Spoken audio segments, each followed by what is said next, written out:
Então, como é que a gente constrói um ambiente mais orgânico para quebrar essa verticalidade? E mesmo com gerações novas chegando, esses vícios ainda continuam sendo injetados.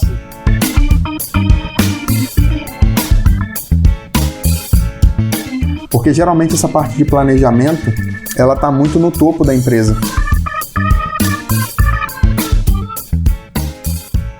Olá, tá começando mais uma edição do Officeless Talks.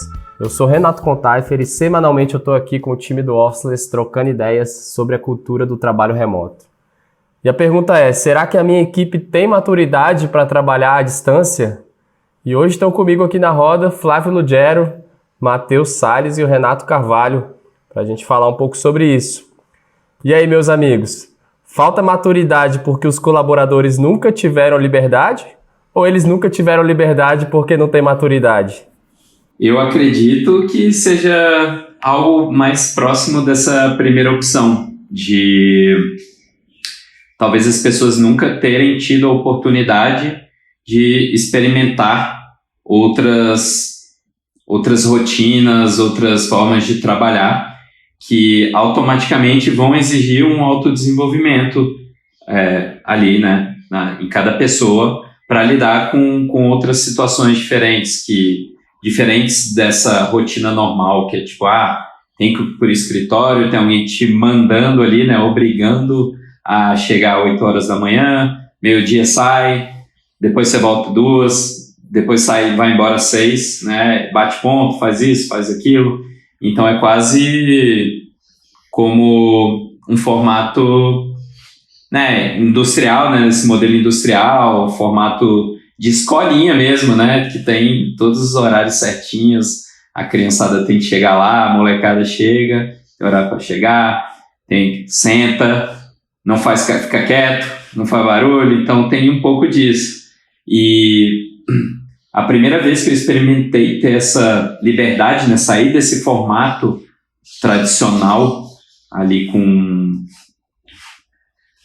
essas regras de horário, tem que estar num lugar físico, sempre no mesmo lugar, sempre na mesma mesa e tal. Quando eu saí disso, eu senti, fiquei meio tonto assim, caramba, o que eu faço? Me dei uma perdida.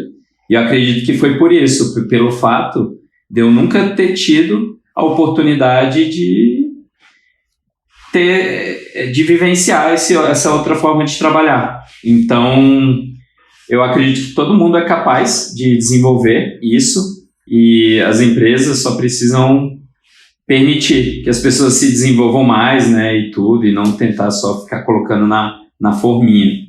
Então, meu processo foi muito legal, porque eu aprendi muito, assim, meu desenvolvimento pessoal, profissional, tudo, que está tudo relacionado, foi absurdo quando eu comecei a trabalhar de casa. Eu concordo muito com o seu ponto de vista e até adicionando algumas coisas, como que eu vejo, né? A nossa geração, principalmente, está numa transição aí, né, do mercado. Só que o mercado ainda vem até hoje utilizando a mesma forma de pensar, a mesma forma de trabalhar desde a época da Revolução Industrial. Então, até fim de semana, até o formato, dias que a gente trabalha, várias coisas, claro. Tivemos algumas adaptações, principalmente na legislação em relação ao trabalho, e agora essa última em relação ao teletrabalho também, que foi uma vitória. Mas a gente vem de um modelo já antigo, arcaico em relação a isso, e muitos de nós, e muita gente que está ouvindo, inclusive, começou muitas vezes trabalhando num escritório, num formato antigo, tendo um chefe. Além de ter tudo isso pré-estabelecido, o horário de entrar, o horário de sair, quanto tempo você vai ter de almoço, se é flexível ou não, tem uma pessoa ali em cima te cobrando algumas coisas. Quando você sai disso, né, então agora você vai trabalhar remotamente, ou você vai para uma outra empresa que funciona de uma forma diferente. É comum que você se sinta um pouco perdido nesse processo, né? E agora, naquele baque grande, porque antes você tinha meio que uma obrigação de estar lá no horário, chegar no horário, sair na hora certa, etc. E aí agora você tem mais flexibilidade, você vai trabalhar no momento que você se sente mais produtivo. Só que esse início, ele é difícil, você tem que ter muita disciplina, e com isso você fica sem maturidade de fato para o trabalho, né? Porque se a gente for falar de casa, principalmente, é muita distração em casa. Se a gente for falar de coworking ou outros espaços, a gente também tem que colocar esse barulho, essa parte externa, uma poluição visual também, gente correndo, passando para lá e para cá e tal. Então você tem que começar a se conhecer de novo. É como se você entrasse de novo no mercado de trabalho, como se você precisasse, e de fato precisa, né, desenvolver novas habilidades para se adaptar e se preparar para esse novo mundo. Então eu vejo que essa transição, quando a gente está nela, chega uma hora que a gente dá uma engasgada assim, a gente toma aquele baque, aquele impacto. Mas aí a gente mirando nessas habilidades certas, e tem o papel da empresa também, né? A gente pode falar um pouquinho mais para frente. A gente está falando pela leitura, pela ótica do colaborador, mas tem um lado da empresa também, como que ela pode facilitar esse processo. Pois é. Tem uma frase famosa aí do Ricardo Semler que ele fala: as pessoas são adultos responsáveis em casa porque de repente os transformamos em adolescentes sem liberdade quando chegam no escritório. Então, do meu ponto de vista, é uma relação de confiança, né, que tem que ter. Então, quando você tem uma relação de confiança entre as pessoas, você não precisa ficar de babá, né? E ninguém, não precisa prender ninguém no espaço físico, né? E essa relação de confiança, ela é construída e ela é criada na medida que vão acontecendo experiências que reforçam que existe essa confiança. Então, quando a pessoa não está no escritório e entrega bem, putz, o gestor ali vai falar, cara, essa pessoa entrega independente se ela tá aqui ou não. Se a pessoa cumpre os horários das reuniões remotas, mais um ponto para confiança. Então, às vezes, extrapola a maturidade. Eu acho que vai nesse cerne da confiança para que isso flua bem, né? A relação humana flua, ela é muito pautada nisso, assim.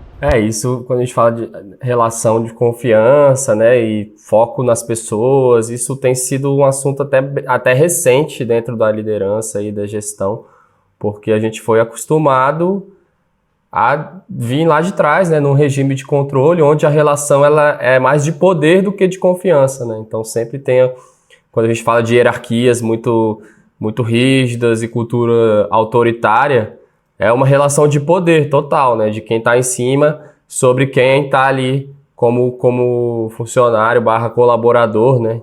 Então, acho que é aí que vem o choque cultural, né? A gente fala que às vezes o líder pode sentir que a equipe não tem maturidade, mas essa maturidade tem a parte pessoal da maturidade, mas eu acho que isso é algo que não é tão grave. Eu acho que se dentro do ambiente existe essa relação de confiança, existe comunicação próxima, e as pessoas têm um envolvimento no que elas estão fazendo, não é porque elas vão fazer de outro lugar, talvez por um tempo, nem estou falando 100% remoto, estou falando um modelo presencial que né, algum gestor fala, não, minha equipe, não sei se minha equipe tem maturidade para isso.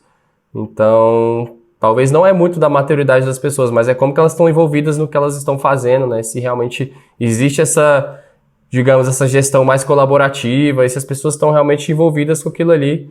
Não é porque ela vai estar de casa que ela vai jogar tudo pro alto e vai simplesmente não fazer o que tem que ser feito, né? Então eu acho que passa muito sobre isso, né? É uma ruptura meio cultural que a gente está vivendo, né? Onde era muito baseado no controle, né? Comando e controle, que também já vem desde heranças aí militares e religiosas, né? De como cuidar ali dos grupos. Isso foi levado para a gestão das empresas e agora está mudando, né? E aí quando a gente fala no trabalho remoto, isso vem à tona, porque a gente vai precisar confiar nas pessoas, mas como é que a gente o que a gente está fazendo para criar relações que sejam baseadas em confiança? Realmente, são vários aspectos, né? Acho que geral já falou, tem esse aspecto individual mesmo, de se desenvolver as habilidades, mas tem esse aspecto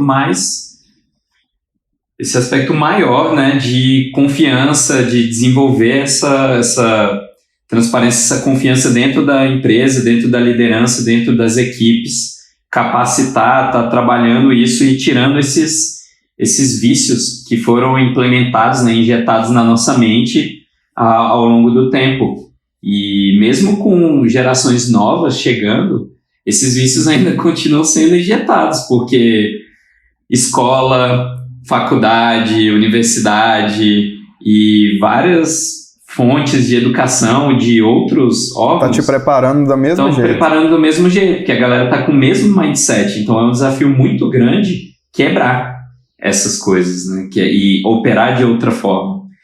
Então, eu acho que independente de geração, até para essa nova geração já ultra, hiper, mega conectada com tecnologia, mesmo assim, ainda tem um conflito desses hábitos, né, antigos e formas de pensar antigas. Tem muita sombra ainda, né, velho? Acho que como você falou, acho que as sombras desse passado aí, né, de comando e controle, tá em muita coisa ainda, cara. Eu acho que o desafio nosso é como olhar para isso e conseguir desconstruir, né? Eu acho que assim, existe uma transição, né? Senão a gente não vai conseguir, cara, chegar numa escola e falar, ó, acabou agora, a relação de autoridade do professor não existe mais, né? Isso tem acontecido em algumas linhas pedagógicas, por exemplo, né? E isso alterar a forma como as pessoas aprendem vai alterar a forma como as pessoas trabalham, né? E eu acho que isso tem muito a ver, acho que o cerne da questão tá ali, né, velho, na educação. Então, desde criancinha, você é adaptado a ter que seguir a uma autoridade, a estar sentado de frente para o professor, só ele tem poder, né?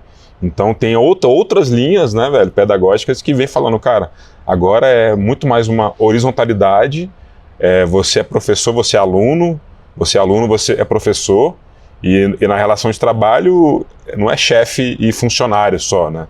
É colaborador, é um time só, é liderança, né? Então fulano está liderando esse projeto nesse momento, mas num outro projeto ele não é líder necessariamente, ele é liderado.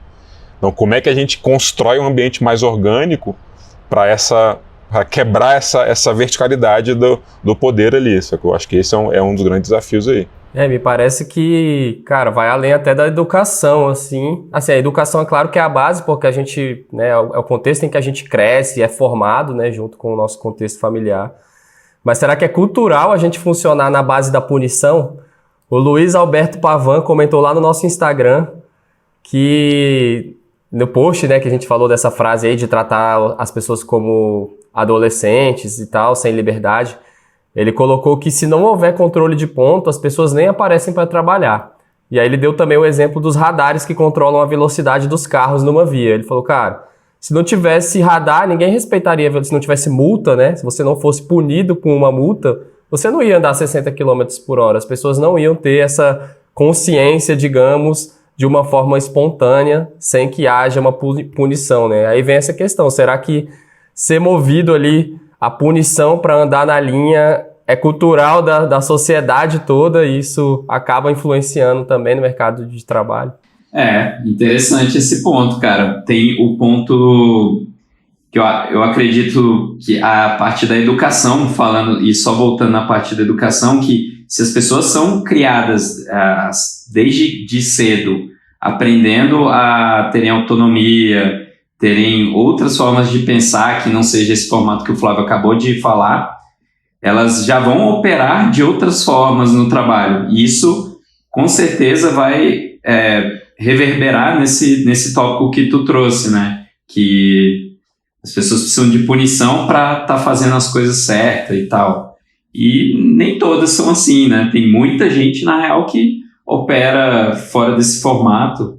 Eu acho que depende muito das pessoas que você traz para sua empresa, depende muito como você lidera, depende de vários outros assuntos, né? Então, é muito da forma de pensar da empresa mesmo. E aí, uma coisa que, por exemplo, falando do Ricardo Semler de novo, que o cara é muito foda, ele escreveu aquele livro Virando a Própria Mesa há 30 e... Estava até olhando esses dias. Tem mais de 30 anos esse livro. E ele entrou como líder, substituiu o pai dele numa empresa chamada Senco. Tinha mais de 2.000 pessoas, se eu não me engano, numa área industrial, sacou? Eles faziam peça para foguete, várias para petrolífica e um monte de coisas assim. E ele chegou quebrando vários padrões dentro de uma empresa dessa forma. De horário, trouxe essa parte mais de confiança ao invés de punição. E uma forma muito pragmática que ele desenvolveu dentro da empresa de começar a ver quem estava aderindo a esse formato de confiança e estava realmente querendo participar, era que simplesmente de 3 em 3 meses, algumas pessoas ali relacionadas que trabalhavam junto entre as pessoas, rolava uma avaliação, 360 graus ali, quem estava mandando bem, quem não estava, se o cara não estivesse mandando bem, um abraço. Agora então, a gente chegou num ponto bem interessante, cara. Um abraço, e tem soluções muito pragmáticas, o jeito que ele opera mesmo é dessa forma, é pragmatismo na veia. Então, ele não colocou a punição, ele abriu mão da punição e ele pode estar sendo prejudicado ali durante esses 3 meses, que algumas pessoas podem estar dando mole, mas depois desses 3 meses tem um checkpoint ali que vai limpar, né, vai ajustar essas partes que não estão funcionando tão bem. Perfeito, Renata. Eu vejo, cara, a gente tem que inverter um pouco, né? Eu vejo muito cultural essa parte que a gente enfrenta as coisas baseado na punição. E aí o que acontece? Sempre acontece. A gente pega, às vezes, uma minoria, ou às vezes até maioria, dependendo aí do que for. Essas pessoas pagam um preço por causa de uma galera que não respeita as paradas, que quer bagunçar, e isso aí vai servir para quem tá andando acima do limite, ou, sei lá, fumar num ambiente que não pode, por exemplo, criar até uma lei para punir sobre isso, andar sem cinto de segurança, várias coisas. Tem muita gente que anda de cinto e continuaria andando com multa ou sem multa, né? E aí acho que a gente não pode confundir ou misturar a gente não ter uma base punitiva e tá tudo aberto, tá tudo solto. Não é, a gente tende a enxergar dessa forma. Bom, se não tiver a punição, tá tudo solto. Não, na verdade a gente vai ter formas de medir isso. Por isso que eu até te interrompi, Renato, porque eu falei que agora a gente está chegando num ponto interessante. E a gente vê um movimento nas economias, inclusive, essa loja da Amazon, por exemplo, ao meu ver, principalmente, isso vai ser cada vez mais replicado. Daqui para frente isso vai estar cada vez mais assim. Os self-checkouts, por exemplo, você ir num supermercado, por exemplo, você mesmo pegar as suas coisas e tem uma certa confiança ali, mas a questão não está aberta, sabe? Quando você passa na hora de ir embora, ele já sabe tudo que você pegou, você vai ser cobrado por aquilo e vai embora. Só que você está sozinho ali, né? Então, não tem algo que te pune, digamos assim, não tem um radar, não é dessa forma de pegar uma multa e tal. Mas o que você está fazendo está sendo avaliado de certa forma. Então, quando a gente traz para as empresas, número 1, a gente está num ambiente também um pouco mais controlado. A gente também tem que trazer isso para a questão. E a gente pode pegar um time ou outro, uma equipe ou outra, ou uma área ou outra, e testar alguma coisa diferente com essa parte específica da empresa. E aí, com isso dando certo, fazendo os ajustes necessários, porque também pode variar, a gente vai replicando e vai colocando esse modelo. E aí, tinha um programa magnífico, cara, que eu adorava assistir. Faz tempo que eu não assisto, passava acho que no Fox Life. Se chama Undercover Boss. Porque eu tava refletindo enquanto a gente conversava aqui. É muito bom. É muito bom. Que condições as empresas, os líderes e às vezes os próprios CEOs estão promovendo para os colaboradores, às vezes esperando um crescimento, né? Você coloca uma meta de crescimento, você quer mais das pessoas, porque geralmente essa parte de planejamento, ela está muito no topo da empresa. E isso era uma coisa que isso me impactou muito no programa, é muito forte, porque geralmente essa parte de planejamento, ela está muito no topo da empresa, com gente que não está no chão de fábrica, não sabe como as coisas funcionam, nem se relacionam com o cliente, não sabe exatamente como que são as dores e tal, e elas querem cobrar dessa pessoa numa visão muito macro. E quanto maior a empresa, mais fácil disso acontecer. Então, contando bem rapidamente como é que era o programa e o principal insight que eu tive disso, é que o CEO, o chefão mesmo, e aí de vários ramos diferentes, cada episódio era uma empresa diferente, ele se disfarçava de colaborador. Então ele chegava lá, e acho que ninguém sabia, né? Ninguém mesmo.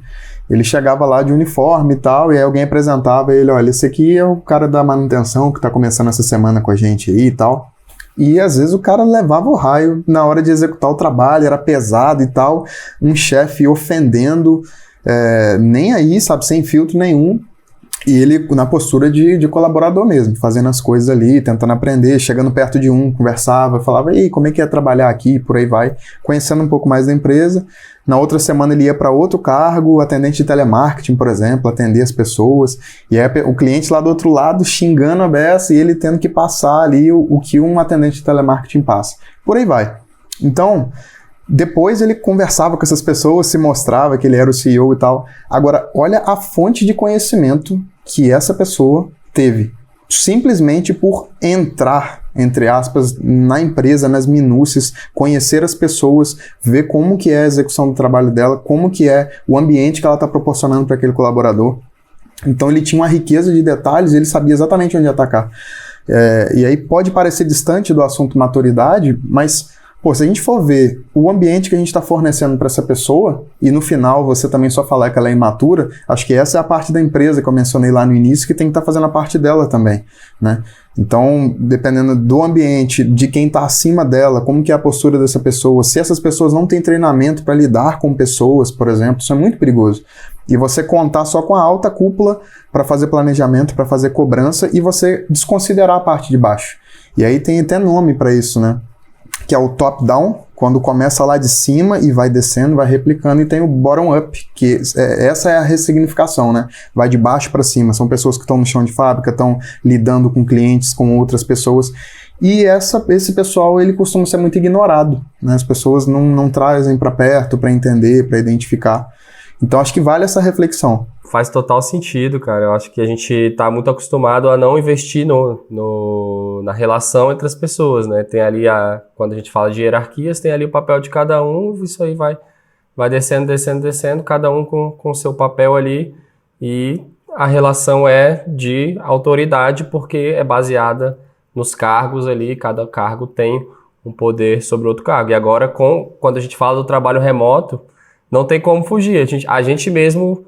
muitas vezes perguntam, né, pra gente, eu quero implementar o trabalho remoto, mas eu preciso fazer uma transformação cultural, porque é tudo muito baseado em controle de horas, e as empresas às vezes não estão adaptadas a isso, e o trabalho remoto acaba sendo uma ótima desculpa aí para mexer um pouco nessa estrutura, né, e passar a envolver mais as pessoas tanto no planejamento, trazer mais transparência, né, isso aí. Em empresas muito grandes é muito comum, você nem sabe quais são os objetivos, o que estão discutindo lá em cima, você faz a menor ideia, você está só ali executando o que você foi contratado para fazer, né? E agora, quando a gente fala desse distanciamento físico, a gente tem que estar junto através de outros combinados, né? Então é menos voltado a regras e talvez mais a combinados, né? Então isso também, eu acho que faz total diferença aí quando a gente fala de uma relação flexível. Eu acho que existe inclusive uma visão errada do que é flexibilidade, né? Talvez isso assusta um pouco. Isso assusta um pouco os líderes, né? De, como é que eu vou saber se as pessoas estão trabalhando, se elas não estão aqui na minha frente com flexibilidade? Mas aí que tá. Eu vejo que a gente está pegando métricas que se parecem cada vez mais com essas métricas de escritório, dessas coisas antigas que a gente falava. Essa questão de horas, eu vejo que ela é o substituto, por exemplo, a você saber que a pessoa está no escritório, né? Que a gente já falou aqui algumas vezes em outros episódios, que não é a garantia que a pessoa está trabalhando, que não é a garantia que a pessoa está sendo produtiva. Só que você tem um relatório de horas no final da semana, no final do mês, é o que tem de mais próximo do que é você estar no escritório no dia a dia com a pessoa. Fulano chegou na hora certa, tá saindo para almoçar, fez 1 hora só, tá voltando, beleza. Cara, no final da semana, no final do mês, você vai ter um relatório de horas bonitão ali. Eu vou saber que Contaif fechou essa semana trabalhando 40 horas, por exemplo, fechou em grande estilo. 40 horas de vídeo no YouTube. De vídeo no YouTube. E aí, até quando a gente chama aquilo de métrica de vaidade no produto, pra mim soa até como isso, sabe? Que você vai ver que fechou ali, bateu as 40. Mas e aí, cara, o que isso significa no final? Então, tá começando pelo lado errado quando a gente começa com isso. Então, não significa que usavam-se algumas métricas no escritório, até no escritório isso também não tá certo, não é legal, não vai garantir nada. Só vai garantir que a pessoa tá ali, batendo ponto. Mas isso não é resultado para a empresa, no final. Então, essas mudanças, isso dá uma chacoalhada mesmo na empresa, nessa reinvenção, quando ela começa a adotar o trabalho remoto. E aí você começa a questionar muito dentro, né? E a gente costuma falar que o trabalho remoto ele é um amplificador da cultura da empresa, né? Então ele vai dar uma ampliada no que acontece ali dentro, né? E aí para ele fluir bem, essa relação de poder, né? Ela precisa estar um pouco mais dissolvida, né? Entre as pessoas. E a gente sai de uma lógica hierárquica, vertical, para uma lógica um pouco mais horizontal, né? Que seria a holocracia, né? A gente fala que a holocracia é você não ter mais essa hierarquia muito forte, muito determinada, né? E aí quando você tem isso mais horizontal, a relação de confiança ela fica um pouco mais natural para as pessoas, né? E aí, como o Matheus citou ali, o CEO tá jogando na posição que é de um cara de front ali, de ponta, né? Então ele vai ter muito mais empatia por ele e falar, cara, o trabalho ele é dessa forma, ele acontece assim, né? Então o fato dele estar numa horizontalidade, a chance dessa relação de confiança se firmar é muito mais fácil ali. Flávio, diga. Você que está sempre conversando aí com as empresas, né? Conversa diretamente, né, com as empresas que o Officeless tem ajudado aí, com clientes. Quando o cliente chega para você e fala, eu preciso disso, eu quero implementar aqui, começar um projeto de implementar o trabalho remoto, mas eu não posso abrir mão de controlar muito bem as pessoas e gerenciar muito bem. Como é que é? O que você responde para eles nesse caso? Eu costumo responder de que a base para o trabalho remoto funcionar é a relação de confiança e transparência, né? Então, assim, é muito comum a empresa querer cair nas armadilhas do controle, né? E alguns ali, a grande maioria está controlando hora ainda, né? Então, assim, não está olhando muito se a pessoa está entregando resultado, se ela está semana a semana sendo produtiva, né? O volume que ela entregou. Então, o que eu falo é, você vai ter que fazer um shift, você vai ter que parar de olhar para horas, parar de bater ponto virtual ou ponto físico e começar a olhar para o que as pessoas estão fazendo, porque as pessoas estão entregando. E na medida que você vê que o time está entregando, você vai confiar cada vez mais. Então ali são pequenas vitórias desse time. Fala, nossa, essa semana o time foi tantos % mais produtivo do que na outra, ou entregou mais, ou você sente que as metas estão sendo batidas. Então, o que eu falo é, abandona esse controle de horas, esse microgerenciamento e vai para a lógica de resultado mesmo, assim. Então... e até os próprios indicadores da empresa, né? Os indicadores do negócio, porque muitas vezes a entrega também não está entregando e às vezes não está impactando no resultado. E isso força a empresa também a olhar melhor para os seus indicadores, né? Para entender qual que é o resultado do esforço de todo mundo no objetivo ali maior. Total. Acho que esse é um nível acima ali, né? Tipo, velho, o que indica que a gente está cumprindo a nossa missão como empresa, né? Eu vou me preocupar com isso, né? Qual que é o meu guia aqui, sacou? O time tá indo nessa direção? Isso aí independe se o cara tá trabalhando 6, 8 horas, se ele fez de casa, se ele fez do escritório, cara, o grupo tá nessa direção aqui, eles estão atingindo o que a gente combinou, que é indicador de resultado, que é impacto pra gente, sacou? Até a energia muda, né? Tipo, cara, a gente tá... Muda a vibe. Atingindo isso, conseguiu atingir esse resultado e tal, ao invés de ficar, caramba, cheguei meia hora atrasado, o cara vai ali vir encher o saco, sacou? Tipo, olha a diferença de energia, né? Quando você muda o olhar, apenas o olhar.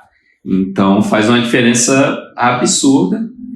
E acho que hoje, né? Hoje mesmo, né, no dia da gravação aqui, o Rafael tá fazendo uma live, mão na massa, mostrando exatamente como parar de ficar olhando só para essa parte de ficar medindo horas e olhar para resultados, né? Existe uma estratégia, uma forma para você mudar esse olhar. E aí ele tá falando exatamente agora sobre esse assunto, que é muito interessante. E fazendo de novo, né, o paralelo lá com a educação, né?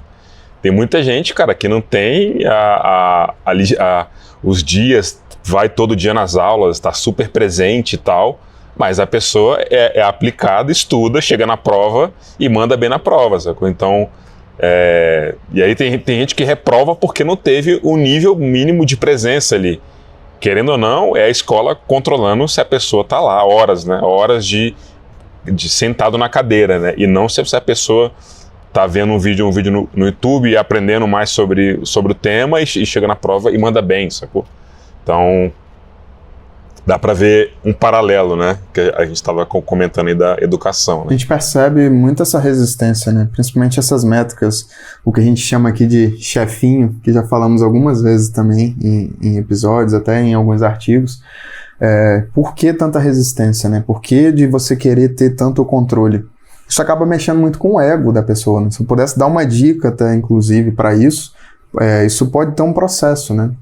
Pode ser que você se sinta muito sem chão no momento de, vou aplicar tudo de uma vez só. Agora não vai ter controle, não vai ter isso, não vai ter aquilo outro. Pode ter um processo. A gente pode ir abrindo mão de uma coisa, de outra, mas tenta começar dentro de si, pelo ego, sem querer esse controle excessivo e principalmente em métricas que não vão dizer nada, como a gente estava falando do controle de horas, do controle de ponto. Porque quando a gente tira tudo isso, parece momentaneamente uma sensação de que a gente está sem controle. E não é bem assim. E aí por isso que fere o ego e dói, machuca. Algumas coisas que a gente fala aqui, eu sei que incomodam, mas também a gente fala o que a gente faz, o que a gente tem feito. Então isso doeu em todo mundo aqui também em algum momento, mas a gente passou por essa fase e foi experimentando e percebendo que é um caminho sem volta. E que foi um caminho que melhorou demais, até conectando com o que o Renato estava falando sobre o clima, a vibe dentro da empresa, dentro de um time, da comunicação e tudo, porque isso vai refletir em tudo, né? Você começa a ter uma comunicação que não é violenta mais, que não é uma comunicação desconfiada, onde as pessoas estão sempre com o pé atrás, e agora? Sempre mexendo em ovos, todo mundo com muito medo, num ambiente que você está estimulando as pessoas a falar mesmo, a contribuir, a participar, elas vão dar o melhor de si. E aí, até algo que eu ia falar mais cedo, acabei esquecendo, lembrei agora, quando a gente tem esse processo muito ditado, muito certinho, um ditador ali em cima, a gente vai ter, no melhor dos casos, as pessoas cumprindo só aquela lista. Raramente a gente tem aquele profissional que vai além do esperado e faz mais e gosta e tal. Tem uns pontos fora da curva, concordo. Mas, no geral, as pessoas vão se ater àquilo ali. Na escola, a mesma coisa, né? Eu preciso passar da média e tal, tá de boa, vou passar de ano. Agora, quando você tem um formato diferente, sem essas cobranças todas certinhas, você tem que chegar a tal hora, vai fazer isso, aquilo outro. As pessoas não vão se prender mais a esse limite. Que limite é esse? Elas vão estar se sentindo bem, vão estar se sentindo produtivas e você vai conseguir o melhor das pessoas. Você vai ter uma sanidade mental também muito melhor, porque você deixa de ficar atrás das pessoas, de querer controlar tudo. Porque a grande verdade é que no final das contas a gente sabe que a gente não tem controle de nada. Até quem acha que tem controle já pode... Estou avisando agora que não tem controle de nada. Então, você vai viver muito melhor, com certeza. Larga a mão do controle, né? E muitas vezes, assim, tendo uma empatia com essas pessoas, quando você está num regime muito autoritário, assim, baseado nisso, quem foi controlado acaba tendo o sonho de um dia ter alguém para controlar também, né? Isso vai sendo reproduzido. É um ciclo vicioso, né, velho? De novo, na escola é o calouro quando vira veterano, né? Ciclo vicioso, perigoso, né? Eu tenho uma história aí sobre isso também, cara, que há 15 anos atrás, não sou tão velho assim, mas há 15 anos atrás eu trabalhava em companhia aérea, né? Que era um ambiente extremamente rigoroso, assim, muito assim, com relação a horários e tudo, a aparência. Então eu tinha uma chefe lá que ela era bem fama de carrasca assim mesmo, e já aconteceu, cara, eu me considerava um funcionário muito bom, assim, trabalhava muito bem, fazia bem meu trabalho, assim, modéstia à parte. E aí já aconteceu, por exemplo, não podia usar barba na época, tinha que ser tudo, fazer todo dia ali tudo, e cara, cheguei um dia com a barba assim, nascendo, né, não tava nem de barba. Rapidão, né? quanto era aeroporto ou área militar que você estava trabalhando? Mesmo. Aeroporto era militar. E aí, mas era esse modelo, e aí tipo, ela mandava voltar, se você chegava assim, ou você tinha que ir, sei lá, comprar um barbeador ali na farmácia do aeroporto e fazer a barra para voltar, ou você perdia o dia de trabalho, que se chegasse também muito atrasado, eu acho que, sei lá, 10 minutos, acho que era a tolerância do ponto, era 10 minutos, então, tipo, se você entrasse às 6, você chegasse às 6h11, você simplesmente, cara, tinha que ir para casa, perdeu o dia porque você chegou 11 minutos atrasado, aí você imagina, cara, o O problema é que a pessoa está arrumando, que ela está perdendo uma pessoa ali na operação que estava pronta para trabalhar por causa desse motivo, e coisas que não fazem sentido, mas que acabam sendo reproduzidas. E quem está naquele papel ali está preocupado mais em exercer essa autoridade, às vezes, do que no resultado mesmo, do trabalho e tudo mais. Então, isso é algo que realmente é muito forte ainda hoje em dia, né? Essa cultura do medo, de ter muitas regras e medo. E é difícil quando a gente fala do trabalho remoto, que as pessoas têm que ter autonomia, autorresponsabilidade, e às vezes as pessoas não tiveram nem oportunidade de exercitar isso, né? Então, eu acho que tem algumas formas aí das empresas ajudarem, né? Também propiciarem esse ambiente onde as pessoas tenham essa maturidade que a gente estava falando. Por exemplo, colocando as pessoas certas nas posições certas, né? Se a pessoa está na posição certa em que ela realmente deve atuar, já é um caminho ali para que ela tenha realmente a sua autorresponsabilidade de fazer o trabalho acontecer, ter esse suporte próximo aí, né, dos seus líderes, e não simplesmente botar lá, se vira aí e depois me traga, mas tá perto ali, dando o suporte, dando confiança, né, tendo uma comunicação próxima. Então, no trabalho remoto tem várias formas de despertar essa maturidade, mas tem que ir realmente experimentando aos poucos, né, outra forma, e essa forma também pode acontecer dentro do escritório, não necessariamente você, digamos que, saber se as pessoas têm maturidade para o trabalho remoto, não necessariamente você tem que mandá-las para casa e ver se vai funcionar, né, talvez dentro da gestão mesmo, dar uma mais transparência e tentar dar um pouco mais de autonomia, mais oferecendo esse suporte. Eu acredito que muita gente pode se surpreender, né? Boa, Contaf. Eu queria aproveitar só para fazer um adendo e reforçar algo também que é muito importante, que, assim, a gente estava falando em atraso, tolerância, essas coisas, mas a gente não defende, a gente não está aqui falando que as pessoas podem chegar atrasadas nos compromissos, nas coisas. A gente tem nossas reuniões com horários pré-marcados, a gente tem essa gravação do podcast que está acontecendo hoje, que teve o horário pré-marcado, então a gente tem essas coisas. Quando a gente fala isso, é sobre a gente ter flexibilidade no horário e principalmente encaixar isso com o perfil daquela pessoa, né? Então tem gente que vai trabalhar melhor na parte da noite ou na parte da manhã. Então, quando a gente traz muito isso, é que não faz tanto sentido a pessoa ter que ficar de 8 às 6 e a gente ter certeza que aquilo ali é o melhor momento para ela. Tem gente que vai querer começar um pouco mais tarde, tem gente que vai querer começar um pouco mais cedo, e é sobre isso que a gente fala. Mas a gente tem alguns compromissos em conjunto, por exemplo, reuniões, pareamento, planejamento. Então tudo isso é muito certinho, a gente coloca no calendário, compartilha com todo mundo, as pessoas chegam no horário, tem uma tolerância para a gente começar, então tudo isso se aplica, né? Então a gente só teve um pouco desse cuidado na interpretação, porque não é que é tudo liberado, é igual a questão do radar lá, só que não é algo punitivo, é diferente. A gente tem um ambiente que a gente confia nas pessoas. Inverte essa lógica, né, velho? Em vez de punição, recompensa, né? Em vez de ficar indo pelo lado negativo, de falar, cara, fulano vai errar e se errou tem punição. Se não bater o ponto tem punição. E entrar numa lógica de falar, cara, você acertou, você entregou e tem uma recompensa, na verdade, né? Eu acho que de novo, o que o Renato falou, né? É o olhar para o trabalho de uma forma diferente, né?